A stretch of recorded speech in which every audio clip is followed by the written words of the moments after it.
உங்களோட உட்காந்து பேசுறது ரொம்ப ரொம்ப சந்தோஷம் சார். கமல் சாருடைய முக்கியமான ஹைலைட்டான விஷயங்கள்லாம் பத்தி பேச போறோம். உங்களுக்கும் மணி சாருக்குமான முதல் சந்திப்பு அதுல இருந்து ஆரம்பிக்கலாம் சார். அதான் தமிழ்ல கத்துக்கிட்ட முதல் வார்த்தை என்னன்னு கேட்டா தோராயமா அம்மான்னு சொல்லுவாங்க.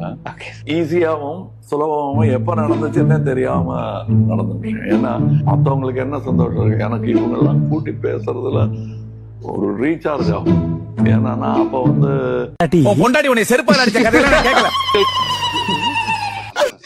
இனி ஆங்கர் கேள்வியே கேட்க மாட்டாருன்னு நினைக்கிறேன் அவர்கிட்ட. நீ வர்றதுக்குள்ள 10 கிலோமீட்டர் வந்தா இங்க இருந்து ஒருத்தவன லிப்டே தரமாட்டாங்க.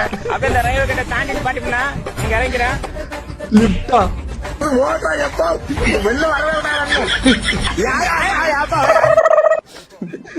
எப்படி அது சிக்க கார் கதை துறைச்சு ரொம்ப பிரில்லியண்டால இருக்கு. அதை போய் 5 அறிவுன்றோம் நம்ம.